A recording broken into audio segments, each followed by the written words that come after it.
자, 안녕하십니까. 2023년도가 끝나고 시험도 발표도 이제 거의 며칠 안 남았죠. 근데 왜 갑자기 인제서 나타났느냐 하시는 분들도 있을 겁니다. 그죠? 사라진 게 아니고 큰 일이 있어가지고 제가 그 행사 기획, 준비, 실시, 감독, 실제 제가 또 연기까지 다 하는 그런 일이 있어가지고 시간이 부족했습니다. 저는 이번에 문제를 복귀 안 했죠. 그죠? 왜? 한 학원에서 복귀가 둘 하면은 곤란한 문제가 생기기 때문에, 우리 훌륭하신, 이동훈 교수님께서 복귀를 했습니다. 그죠? 잘 따라주시면 되고, 보시면 되고. 자, 원래 또 이제 여러분들이 시험을 준비를 해야 되는데, 여기 잠깐 보시면은, 화면을 보시면은, 겨우 기어가는 아기가 있고, 기어가는 아기, 뛰어가는 사람, 그 다음에 날아가는 사람, 날아가는 독수리 위에 타고 가는 사람 있죠? 여러분들은 정보맨입니다. 정보맨. 이제, 정보맨이 되려면은 바로 여기에 탈 수 있는 능력이 돼야 된다. 저기 타기 위해서는 어떻게 됩니까? 어쨌든 갖가지 생각이 다 있어야 되겠죠. 어떤 지식도 있어야 될 것이고 지혜도 있어야 될 것이고 한 가지만 가지고는 안 된다는 거죠. 탈 수 있는 능력이라는 것은 그렇습니다. 언제 기회를 노리고 저기 올라탈 것이냐 하는 거죠. 기회요. 그러니까 정보라는 것은 기회를 놓치면 끝이 나요.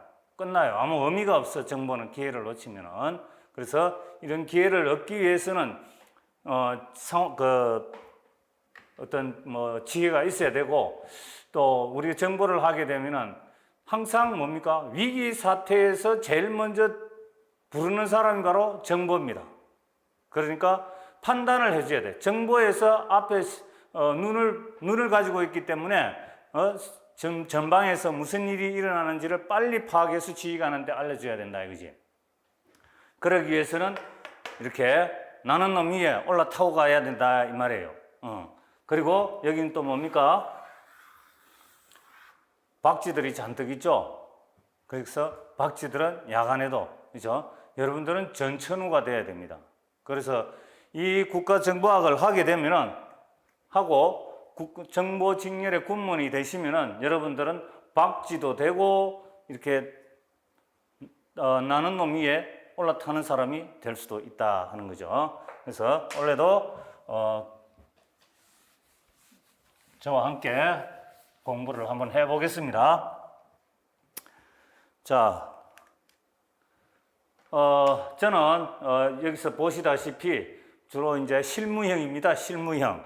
어떤 학자 스타일이기보다도 정보를 실제로 다뤄왔던 사람입니다. 그래서 여러분들이 제가 할 수 있는 거는 뭡니까? 충분히 여러분들이 우선 그 실무에서 적응할 수 있도록 하는 게 저는 적응할 수 있게 해드리는 겁니다. 특히 국가정보학 같은 경우는 실제 현역이나 아니면은 그 전역한 지 얼마 안 된 분들 간부들이 우리 국가정보학을 보면은 기급을 하는 일이 많습니다. 왜?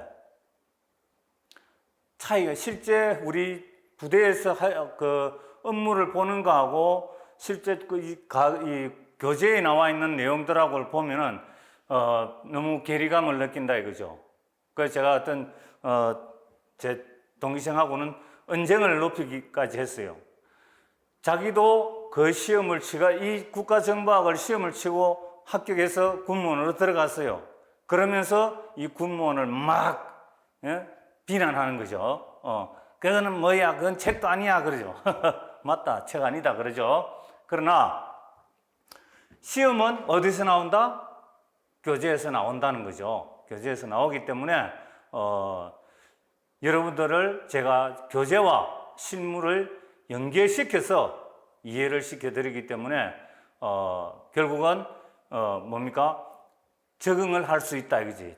실제와 교재 차이를 실무 가더라도 그렇게 괴리감을 느끼지 않고 업무에 적응할 수 있도록 해드린다 하는 겁니다. 제일 중요한 거는 이제 이거죠. 여기서 기초를 얼마나 잘 닦았느냐, 정보에 대해서.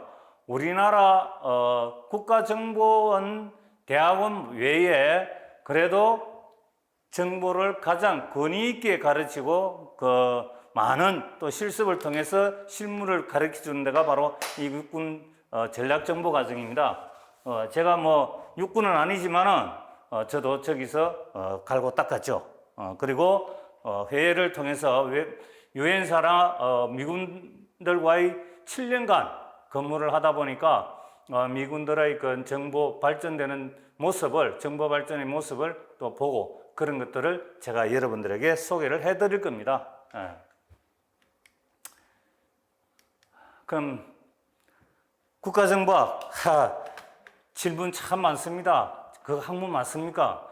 실제로 우리나라 대학교에서 건국대학교 외에는 없죠. 과정 자체가 그러니까 학문이냐 아니냐, 제가 이 학문이냐 아니냐라고 교육부에 민원을 넣은 적이 있어요. 그러니까 그런데 뭐라 그러냐, 답을 안 해줘요. 안 해주고 또 어디로 핑퐁을 하느냐, 국방부로 넘겼어요. 국방부에서는 또 뭐라고 하느냐, 대답 뭔지 우리도 말 못하겠다 이렇게 돼버린 거야. 웃기죠? 그러니까 학문이냐 아니냐, 실제로 국가정보를 배우고 국가정보학을 하는 사람이 몇 명이 있겠느냐, 우리나라에. 근무 안 해보고 책만 쓴 사람들도 있죠. 그런 사람들이 있는데, 그러니까 몇 분 전문가 계시잖아요, 그죠? 전웅 교수님 같이 그런 분들이 있는데, 학문이라고 하기도 애매하고, 학문이라면은 뭐 많은 대학에서 진짜 학문처럼 전공을 만들어야죠. 국가정보학이라는 전공이 있어야 되잖아. 없잖아. 하나밖에 없잖아. 그걸 가지고 학문이라 하기도 그렇다는 거예요. 근데 보시면은 이 국가정보학 자체가 정치학, 군사학, 사회과학, 자연과학, 전자공학, 기계공학, 사이버, 테러, 온갖 잡동사니가 다 묶여져 있어요. 이게 뭐야? 응용학문이고, 그리고 이것들은 보면 대체로 실제로 우리 그 부대에서 일어나는 일들이에요, 대부분이. 그러니까 뭡니까? 실용이에요, 실용. 실용학문이라고도 해도 된다, 이거지. 그래서 이것도 문제 중에 출제될 수 있는 내용이에요, 이게. 국가정보학은 어떤 학문이냐? 그럼 바로 실용학문이나 또는 응용학문이라고 할 수 있다는 거지. 모든 것이 다 접합이 된다, 국가정보학에는. 그래서 이 국가정보학은 참, 여러분들이 처음 접하시는 분들은 특히 군에 갔다 오지 않고 아니면 또 장기 복무를 안 해보신 분들은 처음 접할 때는 그야말로 학문식으로 이렇게 접촉을 할 수밖에 없다는 거야, 입문을. 그렇게 하다 보면은 실무 근무했던 사람들이나 아니면은 현역들이 이야기할 때 보면은 말도 안 되는 소리 하지 마라 이런단 말이야. 그러니 이제 난처해지는 거야. 내가 이거 왜 배울까? 이거 왜 쓰지도 못하는 걸 배울까? 그러나 이런 것들을 연결시켜 줄 수 있는 게 누구냐? 바로 실무와 학문과의 괴리를 연결시켜 주기 위해서 강사가 필요하다는 거죠. 여러분들이 책을 통해서 공부하는 거는 여러분들이 책 읽으면 돼요. 수업 시면 우리 합격 수기 한번 보세요.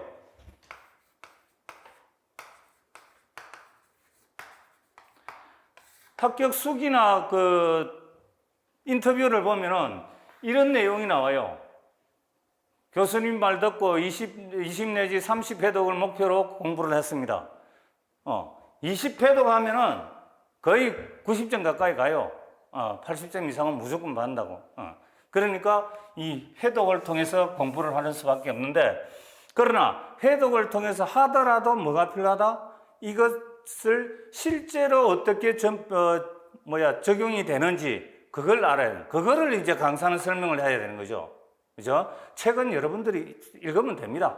그러나 그 책에서 의미하는 내용이 실제와 얼마나 거리가 있는지 그런 것들을 강의를 통해서 배운다 이거죠. 자, 그러면은 국가정보학에서는 뭘 하느냐 도대체? 봅시다. 총론에서 보면은 어떤 개념적인 이야기죠. 정보가 뭐냐? 국가정보는 뭐냐? 그럼 또 국가정보학이라는 건 뭐냐? 이런 것들을 배우죠. 그리고 배워놓으면은 이 그 국가정보학이라는 게 바로 이런 것이구나 하고 개념을 정립하게 되죠. 개념을 정립하게 되면은 그러면은 정보라는 것은 지식이라고도 하고 이 지식을 뭐라 하면 어떤 산출물이라 그래요.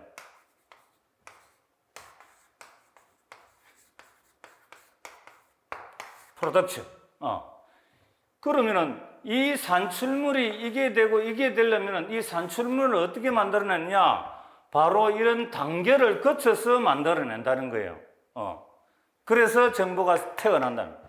이 한 페이지의 정보를 위해서 한 A4지 하나를 정보 보고서를 만들기 위해서 글로벌 호크도 떠야 되고 또 뭐 인공위성도 이용해야 되고 엄청난 수집 양을 가지고 겨우 A4지 한 장을 만들 수 있다는 거예요, 보고서를. 그런 단계가 바로 이 그 단계를 거치게 되면은 이 산물이 나온다 이 말이에요. 그리고 요거는 이제 총론이죠. 일반적으로 정보라는 게 이런데 정보라는 게 이렇게 생산돼서 나오는구나 라는 것을 배우고 그 다음에 정보 활동 이제 실제로 그럼 이런 것들을 하기 위해서 어떤 일을 해야 되느냐 하기 위해서 이런 방첩 활동 우리가 정보 수집만 잔뜩 해오면 어떻게 되겠습니까? 정보 수집에만 눈이 얻어가지고 돌아다니다 보면은 내 거는 어떻게 내게 다 탄로가 나버린 거야. 내가 꼭 비밀로 유지하고 싶은 거 내가 비밀 저쪽에도 적도 비밀이죠. 상대도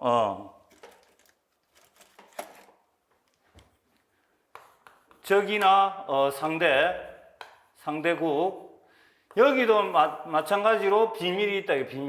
비밀 우리도 비밀이 있다. 이 비밀이 있다. 서로 뭐합니까? 정보라는 것은 서로 훔쳐가기 바쁘죠. 이렇게 훔쳐가기 바쁘다. 그러면은 멍청하게 내 거 다 주고 남의 거 훔쳐오면 뭐예요? 안 되겠죠? 막아야 되겠죠, 이걸. 이렇게 막아야 돼. 비밀은 보호해야 돼. 자기들도 이렇게 보호를 한단 말이에요. 이렇게 보호를 한다. 이게 뭐냐? 바로 방첩 활동이라는 거예요. 방첩 활동이고, 이제 방첩이라는 것은 이제 내가 적극적으로 상대의 비밀을 캐내거나 아니면 상대 정보, 기구가 어떻게 우리 비밀을 파헤치려고 노력하는지 그런 걸 찾아내는 것이 바로 방첩이고, 보안은 내 거를 보호하는 게 보안이다. 이런 활동을 하는 게 누가 한다? 정보가 한다. 정보 직별의 군무원, 현역들이 한다 이거지. 자, 그다음 비밀 공작. 비밀 공작은 이 방첩 활동은 우리 군에서뿐만 아니라 우리 국가정보원도 그렇고 국가 전체를 상대로 할 수 있지만 비밀 공작 같은 경우는 우리 군에서는 잘 안 해요. 군에서는 거의 안 하고 누가 한다? 국가정보기구에서만 하는 거야. 굉장히 왜냐하면 비밀 공작은 비밀스러운 작전이지만은 또 거기에 탄로가 나면은 국가적인 망신이 되기 때문에 비밀 공작은 아무나 하는 게 아니에요. 그래서 비밀 공작도 이제 실제 활동이죠. 이것도 실제 활동이고, 그 다음에 과거에는 테러에 대해서 별로 걱정을 안 했는데 이제는 테러도 국가정보기구에서 직접 개입을 안 할 수가 없다, 그지?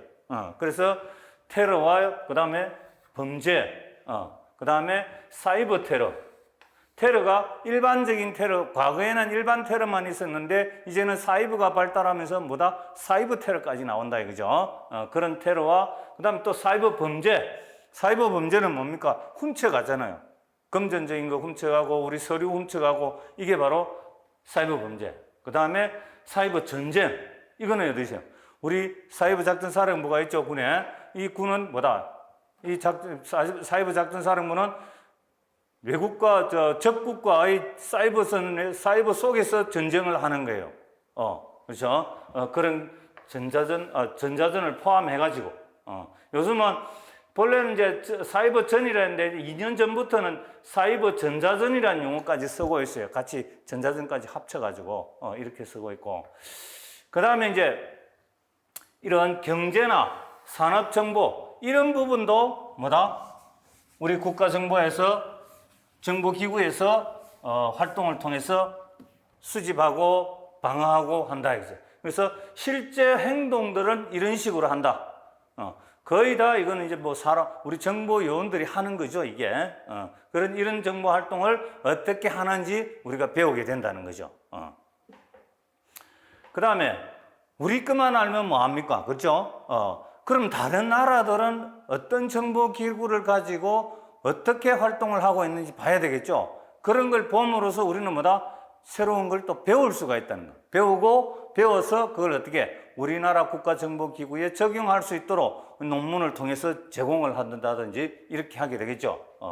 그리고 그 다음 몇 년 전에는 또 일어났지만은 우리 대통령 선거에 사이버 댓글 다루기 해가지고 문제가 생긴 적 있죠. 그건 뭐냐? 국가정보기구를 마음대로 활동하도록 놔뒀기 때문에 그렇다. 그러니까 국가에서 제대로 통제를 안 해서 그렇다는 거예요. 그래서 국가정보기구가 일탈을 하지 않도록 우리 국민들을 괴롭히거나 우리 국민들 막 뒷조사하고 이런 거 있죠. 그런 걸 못하게 하고 그 다음에 또 이제 이렇게 정치적인 중립을 지키지 않는 거 이런 것들을 막기 위해서 뭘 하냐면은 통제를 하는 거, 정보 기구를 통제를 하는 거, 이런 것들이에요. 그래서 이게 그리고 이제 이와 관련된 법령이 엄청 많아요. 한 20가지가 넘는데 이런 법령도 바로 뭐다? 배우게 된다. 관련 법령 그런 것도 배우게 되니까 양이 사실 되게 많죠. 그러나 같이 또 공부를 하나씩 하다 보면은 다 해결이 될 수 있습니다. 자, 그 다음에는 그러면 어떻게 공부할 건데? 여기 보면 국가정보와 기출문제는 없다. 왜? 공개를 안 하거든. 그러니까 지금 현재 나와 있는 것은 기출 유형 문제입니다. 우리 강사님이나 교수님들이 만들어낸 기출 유형 문제입니다. 실제로 글자 하나 안 틀리게 만들 수가 없어요.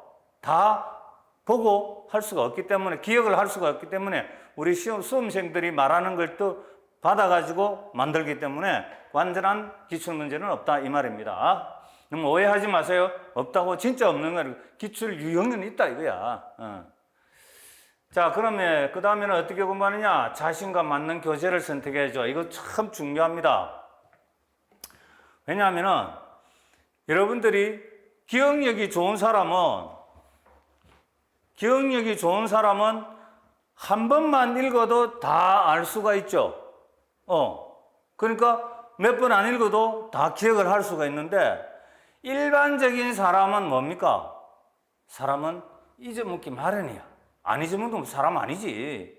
차라리 AI나 로봇 하는 게 낫지. 그러니까 잊어먹기 때문에 자기에게 맞는 교재를 선택을 해요. 그러면 어떻게? 내가 얼마나 회독할 것인가? 나는 이 교재를 10번, 20번 해서 공부하겠다. 그러면 내가 강조하는 거 뭐냐? 10번 이상 내 교재 같은 경우는 10번 이상 읽으면 무조건 80점 이상은 받는다 하는 거예요. 근데 기억력이 좋은 사람은 그것보다 안 읽어도 되겠죠. 어떤 사람은 이런 사람이 있어.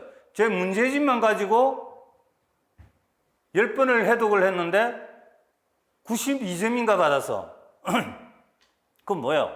그 사람은 또 비상한 머리가 왜 그 사람은 받느냐? 그 사람 보니까 사회적 경험이 있어요. 사회적 취업을 해가지고 많은 실제 업무를 수행했던 사람이 되다 보니까 이해력이 빨라요. 그러니까 하나만 가르쳐줘도 이렇게 파생됐구나 하는 걸 이야기해요. 우리가 국가정보학 문제가 딱 전부 다 교재에 있는 그대로 나오는 게 아니에요. 교수님들, 출제하는 교수님들 바보입니까? 시험 문제는 뭐예요? 합격시키는 목적도 있지만 떨어뜨리는 목적도 있는 거야. 그래, 변별력이 있어야 되죠. 그러니까 교재에 있는 내용과 교재에 없는 내용이 믹스가 되어 나온단 말이에요.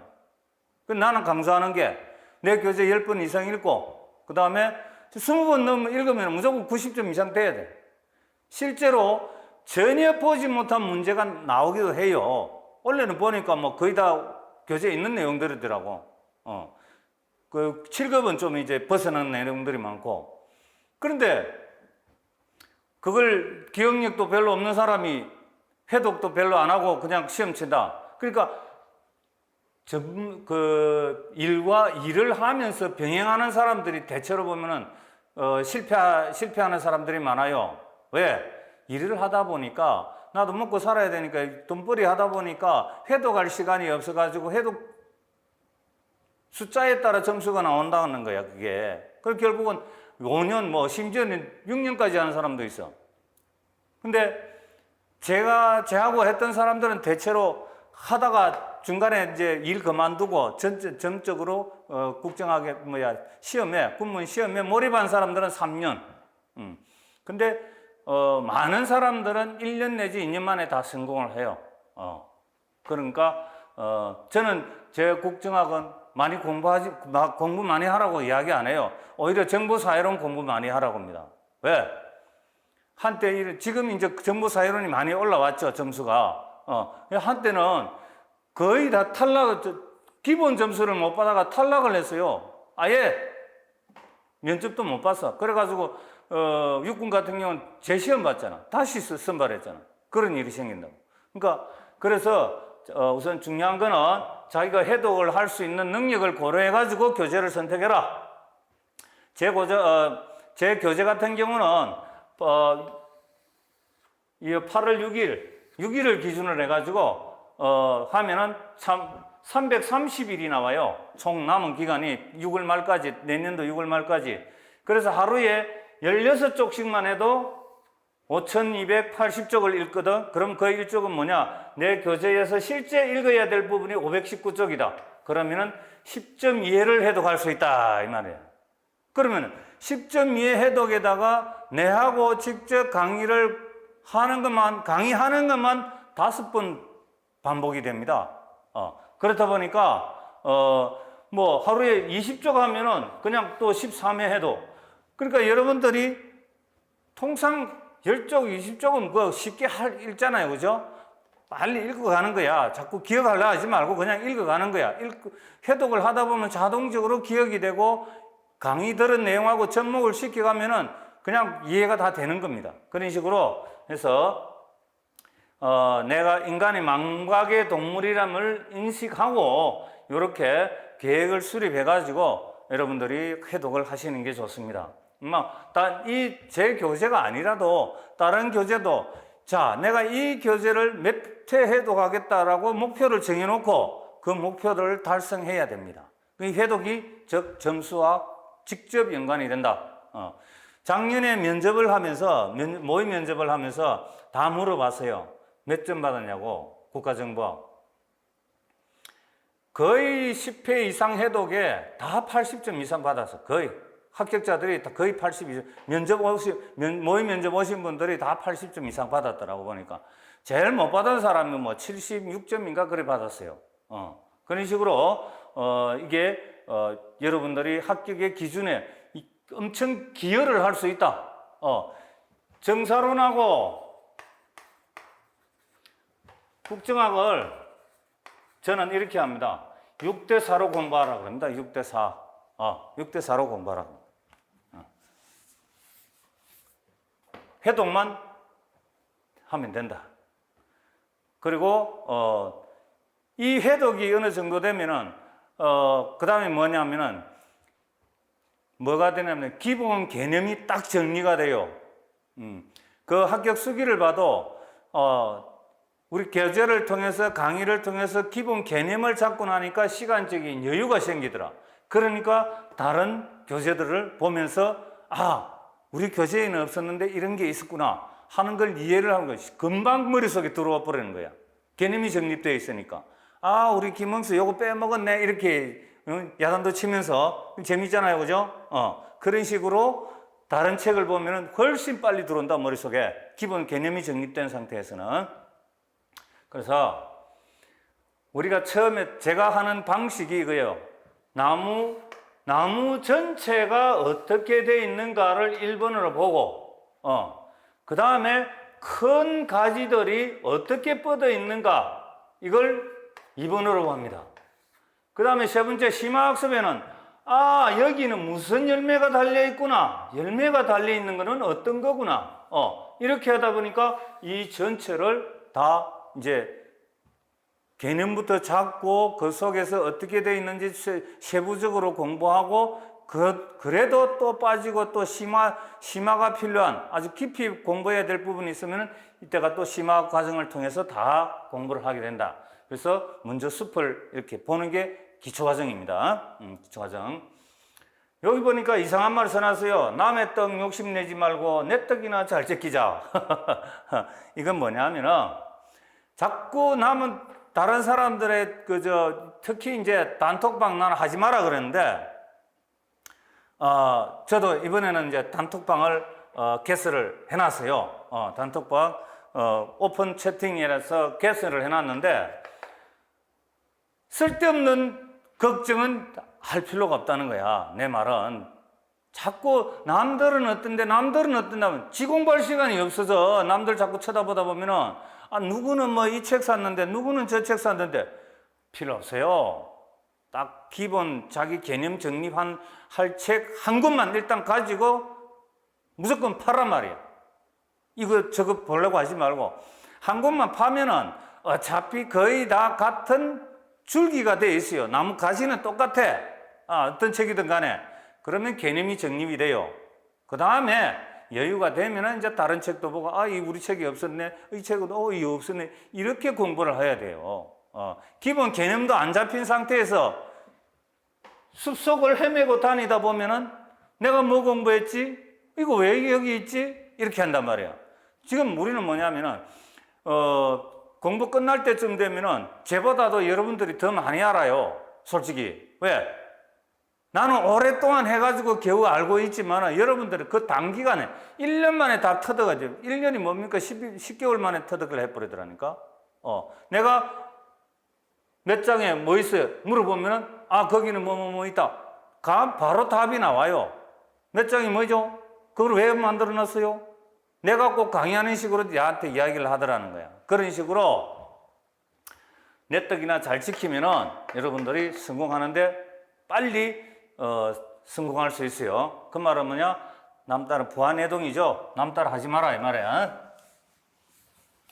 남의 좋은 점은 배울 수 있어도 남들이 좋지 않은 자꾸 논쟁하는데 시간 보내지 말라는 거야. 나는 단톡하는 시간에 책이라도 한 페이지 더 보라고 이야기해요. 좀 못된다 모르지만은 그렇습니다. 자, 그러면은 왜 우리 학원에서 여러분들이 공부를 해야 되냐? 안 해도 되겠지만은 이왕이면은 좋은 데서 하는 게 좋잖아요. 그죠? 우선 이렇게 이해할 때까지 질문하고 답을 하게 만들어. 그래서 비록 강의 시간에는 그렇게 못할지도 모르지만은 Q&A를 통해서 이제 오픈 채팅까지 이제 제가 할 거예요. 무조건 물어보고 답하고 다 하다 보면은 그냥 박사가 되는 거야. 그 다음에 다양한 교재를 한꺼번에 한다. 이미 제가 교재를 만들 때 보면은 제가 교재 밑에 보면은 각주가 다 있어요. 각주가 안 달린 거는 뭐다? 수상하죠? 자기가 만드는 거는 각주를 본래 안 답니다.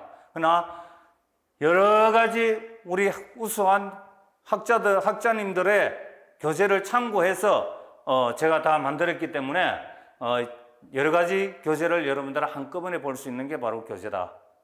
그렇게 하니까 여러분들은 기본 틀을 만들 때까지는 교재를 자꾸 바꾸지 말라 이 말입니다. 그래서 한꺼번에 여러 교재를 여러분들은 공부할 수 있다는 거죠. 그 다음에 실무적인 측면과 학문적인 측면을 동시에 할 수 있다. 그건 뭐냐? 제가 누구죠? 실무 출신이잖아요. 실무자로서 국가정보를 했기 때문에 국가정보학에서 다루는 부분들이 어떤 부분이 실무 내용하고 달리 표현이 되고 있다. 예를 들면은 이번에 이 인포콘이라는 게 문제에 나왔어요. 근데 이게 이쪽으로 바뀌었어요. 몇 년, 2년, 벌써 한 2년 됐나?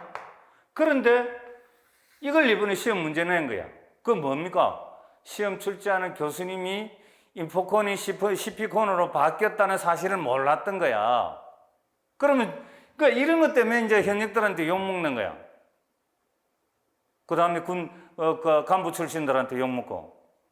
아니, 이게 언제 건데 아직도 이걸 쓰고 있어요? 이런다는 거야. 인포콘. 이 시험 출제 나왔으니까 이거 뭡니까? 실제 없는 걸 출제했으니까 무효가 돼야 되는 거야, 그러면. 그리고 정보를 예를 같으면 정보 분류를 한다, 이거지. 자, 군사정보 같은 경우에 우리 국가정보학에서는 뭡니까? 국방정보, 전략정보, 그 다음에 전술정보 이렇게 분류를 하죠. 근데 실무는 뭐냐? 실무 전략정보, 그 다음에 작전정보, 그 다음에 전술정보 이렇게 분류를 합니다.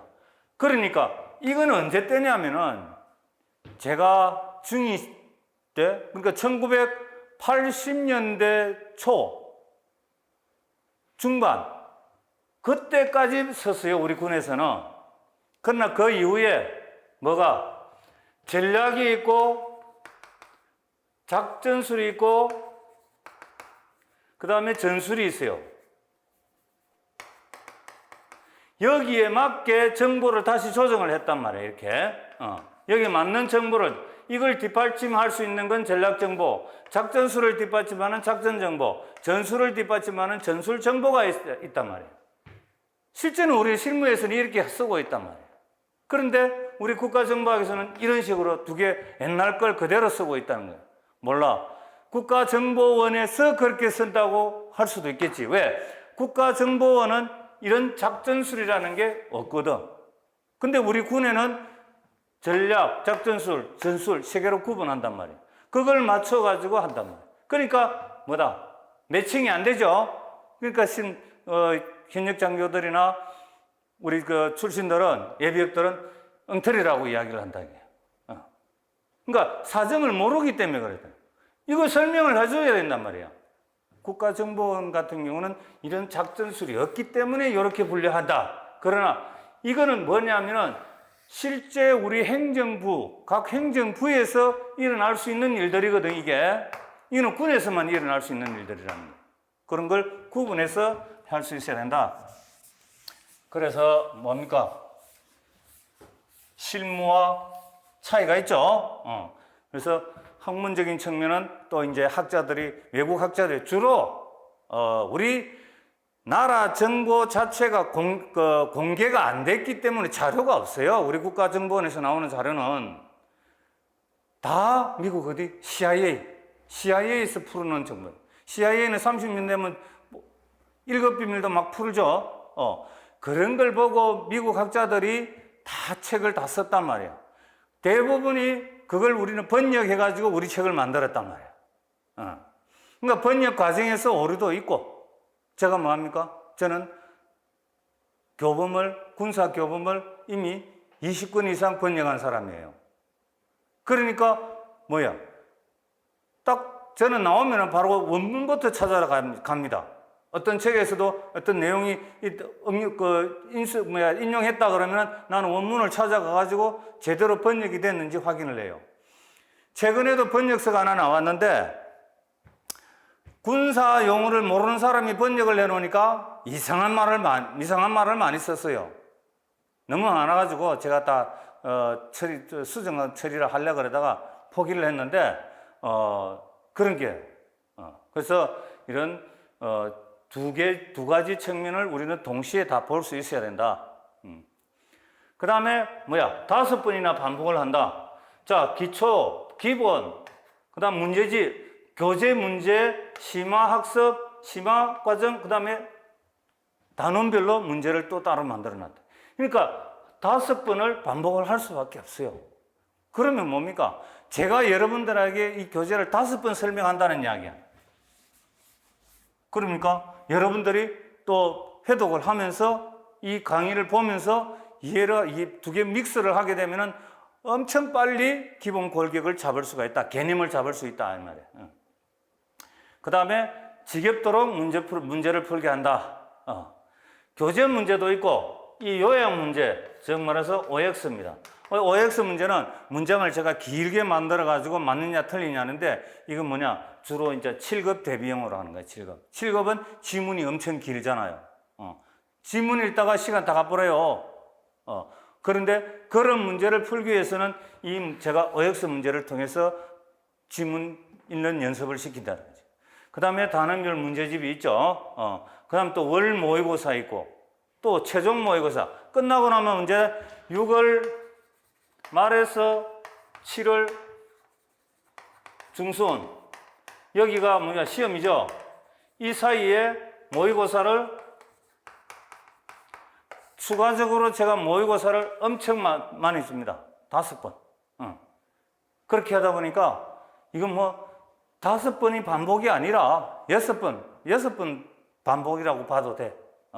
그러니까 이런 식으로 여러분들을 아주 지겹도록 잊어먹고 싶어도 잊어먹지 못하도록 만드는 게 제 방법이에요. 그리고 이제 심화 학습을 통해서 다시 다 정리를 해준다. 다시 한번 다른 교재들과 비교를 해서 제가 제공합니다. 그래서 기초 다지기를 한 2개월 하고 그 다음에 기본 이론, 문제풀이, 심화 학습, 그 다음에 문제집, 모의고사 이런 식으로 전체적으로 프로그램이 진행이 된다 하는 겁니다. 자, 그럼 이제 참고로 우리나라 정보기관은 어떤 게 있는가? 우리나라 정보기관보다도 사실은 우리 군정보기관이에요. 군정보기관. 국방부가 있죠. 국방부 밑에 정보본부, 국방정보본부, 국군방첩사령부, 사이버작전사령부, 정보사령부, 국방정보본부 밑에 정보사령부 777 사령부가 있어요.